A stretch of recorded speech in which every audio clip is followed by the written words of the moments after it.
आज राजा रघुवंशी का 10वें का कार्यक्रम था। पिंडदान वगैरह का कार्यक्रम था।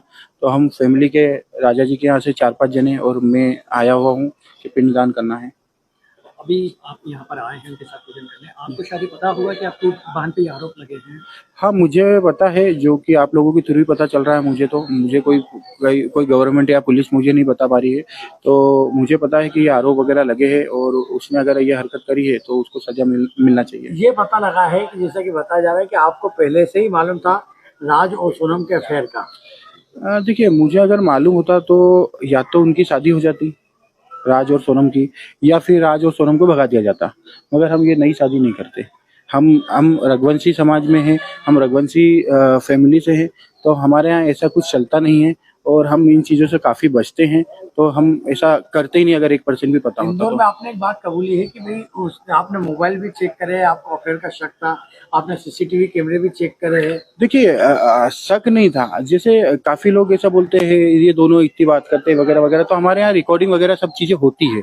कॉलिंग की जो भी आपस में भी बातचीत करते हैं, ये कॉलिंग का डाटा हमने देख रखा है ऑलरेडी। तो इसमें भी कोई ऐसी बातचीत नहीं हुई है और कोई अंदेशा नहीं हो रहा है कि उसने दीदी के अलावा कोई शब्दों का यूज करा हो। इसलिए वो मैंने चेक करा बाद में। मेघालय पुलिस को पूछताछ में पता चला है कि सोनम ने बताया कि वो एक उनकी हुई वो एक डेड बॉडी की हत्या करके एक महिला की उनकी डेड बॉडी साबित करना चाहती थी।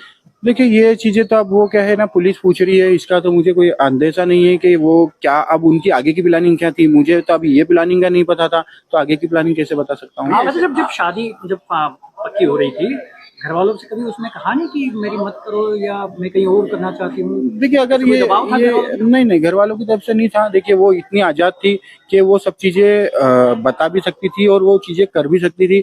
हमें बताती, हमें मतलब हम उसके फैसले के अगेंस्ट नहीं कर सकते थे, क्योंकि मैंने जैसे कि बताया कि वो जिद्दी भी थी और गुस्सैल भी थी, तो हम उसके फैसले के अगेंस्ट नहीं जा सकते थे। कहाँ तक पढ़ी हुई थी? वो बीकॉम कंप्लीट था उसका, कहाँ, इंदौर से? इंदौर से। अब आप क्या करेंगे? सोनम का साथ देंगे या राजा के नहीं परिवार नहीं, का? मैं तो देखिए, मैंने रिश्तेदारी जोड़ी थी परिवार से, तो मैं तो एक परिवार का ही साथ दूंगा, क्योंकि एक उसने गलती करी है तो उसे सजा मिलना चाहिए। आज क्या आप राजा के भाई बनकर पूजा अर्चना करने आए? देखिए, मैं तो राजा की फैमिली के साथ ही आया हूँ पूजा अर्चना करने के लिए। अब मैं तो आज भी उनको मतलब मेरे जियाजी लगना चाहिए, मगर मैं